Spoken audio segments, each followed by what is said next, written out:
Hello साथियों, नमस्कार, जय हिंद, जय भारत। मैं रुद्रेश राघव। कैसे हैं आप सभी। सीआरपीएफ की नई भर्ती, जिसमें कि आप सबको पता है लंबे समय से आप सभी को इंतजार था और मैं आपसे कह रहा था भाई 2 महीने रुक जाओ, नई वैकेंसी आपके सामने आपका इंतजार कर रही हैं। तो फाइनली आज मैं आप सभी को बहुत ही बेहतरीन और शानदार इंफॉर्मेशन देने वाला हूं। सभी बच्चे पूरी वीडियो ध्यान से देखिएगा और साथियों के साथ शेयर कर दीजिएगा। आइए साथियों, मैं आपको पूरी जानकारी दिए देता हूं इस छोटी सी वीडियो के माध्यम से। सबसे पहले तो मैं आप सभी को यह बताना चाहता हूं कि जो CRPF, CISF, BSF, ITBP, Assam rifle, जितनी भी हमारी पैरामिलिट्री की फोर्स हैं, जितनी भी हमारी ये फोर्स है पैरामिलिट्री की, हर एक किसी में डिपार्टमेंट के थ्रू ही भर्ती होती है ट्रेडमैन की। क्योंकि सिपाही की भर्ती ज़्यादातर जो होती है वो एसएससी के थ्रू होती है। एसएससी कंडक्ट कराती है एसएससी जीडी के माध्यम से।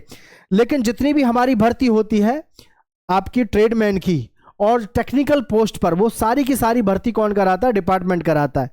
तो डिपार्टमेंट कराने का मतलब है कि सीआरपीएफ खुद भर्ती कराता है। आखिर इसमें क्या क्या पोस्ट हैं, कितनी वैकेंसी हैं, ऑनलाइन फॉर्म कब से भरे जाएंगे, एज लिमिट क्या है, पूरी जानकारी इस वीडियो में मैं आप सभी को देने वाला हूं। ध्यान से देखिएगा साथियों। देखिए साथियों, मैं आप सभी को बता दूं, सबसे पहले देखिएगा सीआरपीएफ कांस्टेबल के बारे में ध्यान से देखना। जी हाँ, आपकी जो पोस्ट है, पोस्ट कौन कौन सी रहेंगी? कांस्टेबल जीडी की, ट्रेडमैन में कौन कौन सी हैं ये देख लो आप। कुक है, वेटर है, और जी बार्बर है, और जी आपका कारपेंटर है। ठीक है। अब यहाँ एक बात ध्यान रखना सभी बच्चे, सभी के दिमाग में एक लगातार प्रश्न भी रहता है कि जी इतना बता दीजिएगा, ये जो वैकेंसी है इनमें क्वालिफिकेशन क्या है? तो क्वालिफिकेशन पे भी आपको मैं पूरी जानकारी देने वाला हूँ, बिल्कुल टेंशन मत ना लो। पूरी जानकारी पहले ध्यान से देख लो सभी। वैकेंसी जो है आपकी अप्रोक्स वो लगभग 7500 के आसपास आपको वैकेंसी देखने को मिलने वाली है। अप्लाई जो करना है आपको केवल ऑनलाइन है, ऑफलाइन का जमाना गया, केवल ऑनलाइन आपको फॉर्म भरना है। क्वालिफिकेशन की मैं बात करूं तो क्वालिफिकेशन आपकी 10वीं 12वीं आईटीआई, 10वीं 12वीं आईटीआई, यही आपकी क्वालिफिकेशन रहेगी, 10वीं 12वीं आईटीआई। ठीक है। Who can apply? All India, male and female, कोई भी पूरे भारतवर्ष में से हो, लड़का या लड़की, कोई भी फॉर्म अप्लाई कर सकता है।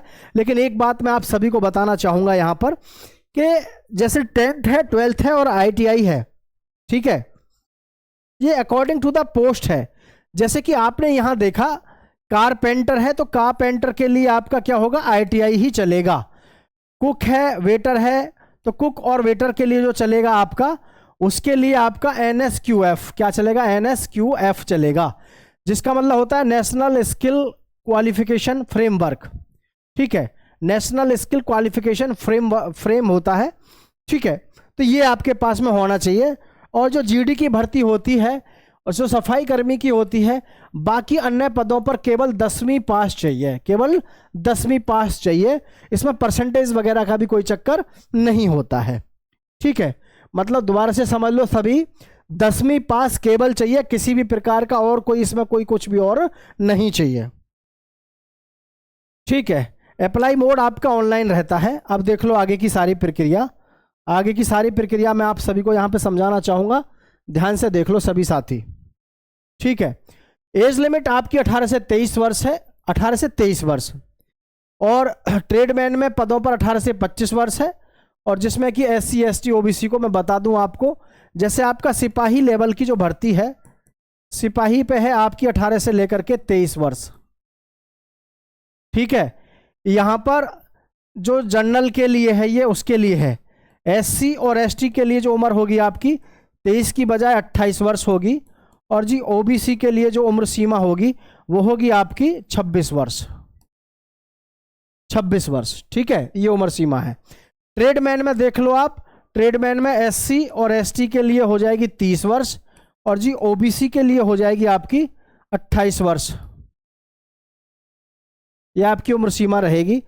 और इनकी फीस जो है जनरल OBC EWS के लिए 100 रुपये रहेगी, SC ST और ऑल फीमेल्स इनके लिए निल रहेगी, यानी इनको कोई फीस अदा नहीं करनी है। तो फीस भी ऐसा है कि बहुत सारे कई बार बच्चे सोच लेते हैं 500-600 रुपये, अरे कौन फीस पे करे, लेकिन 100 रुपीज़ है, बहुत कम फीस है, आराम से आप इसको जो है पे कर सकते हैं, इसमें कोई बड़ी बात नहीं है। ठीक है भाई, सभी को समझ में आ गई होगी कहानी इसकी। चलिए मैं आगे बढ़ जाता हूँ, थोड़ा सा आगे देखेंगे। इसमें सबसे पहले आपका जो होगा वो होगा फिजिकल। सबसे पहला जो चीज है वो होगा आपका फिजिकल सबसे पहले।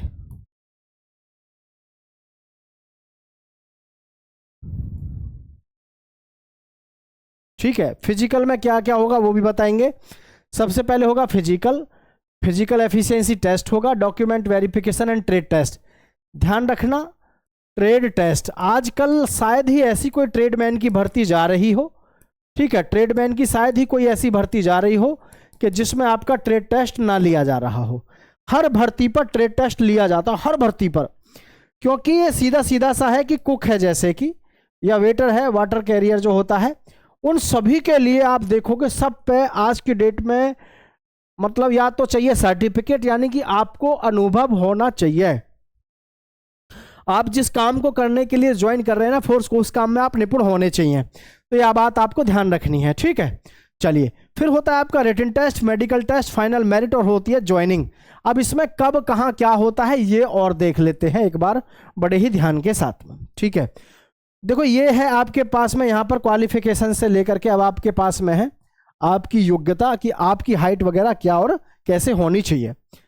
जनरल, ओबीसी और एससी के लिए 170 सेंटीमीटर, फीमेल के लिए 157 सेंटीमीटर, और जो चेस्ट जो है 80 से 85 सेंटीमीटर आपकी चेस्ट होनी चाहिए, एक्सपेंशन फुलाव। रनिंग जो है 5 किलोमीटर की दौड़ आपकी 24 मिनट में होनी चाहिए, 1600 मीटर की दौड़ आपकी 8 मिनट 30 सेकंड में होनी चाहिए। दोबारा से सुन लो, फिजिकल पे पूरा कांस्टेंट रहना है। कैसे?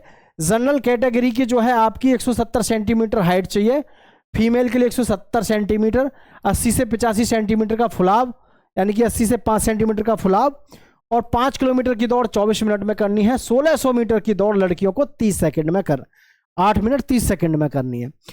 फिजिकल अगर देखा जाए तो वैसे तो लगता तो आसान ही है 5 किलोमीटर का, लेकिन गर्मियों में फिजिकल होगा तो शायद मुश्किल हो जाए, क्योंकि एसएससी जीडी में आप देखो 4800 मीटर की ही इसमें जो है दौड़ होती है 24 मिनट में।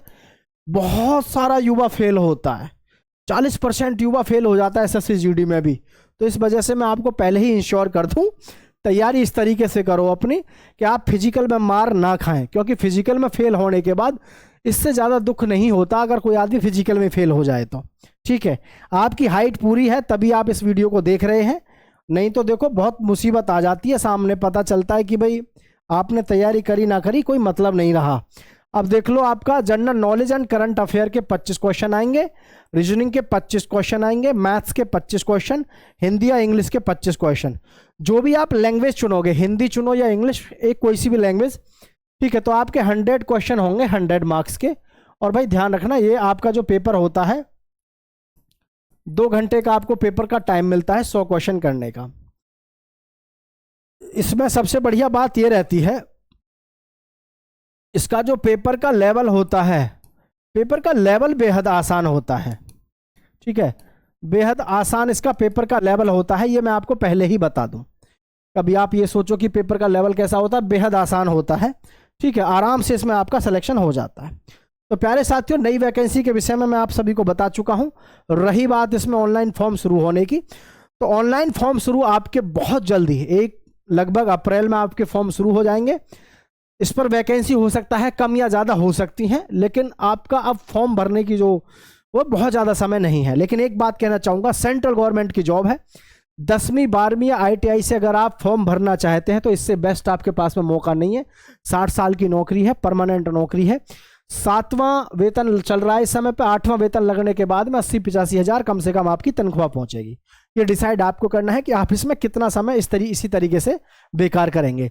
तो मैं सभी युवा साथियों से कहना चाहूँगा, समय ना बेकार करके अपनी तैयारी में लगे रहो, और सभी एग्जामों की तैयारी एक जैसी होती है, वही मैथ, वही रीजनिंग, वही जीके, ठीक है। तो जय हिंद, जय भारत साथियों।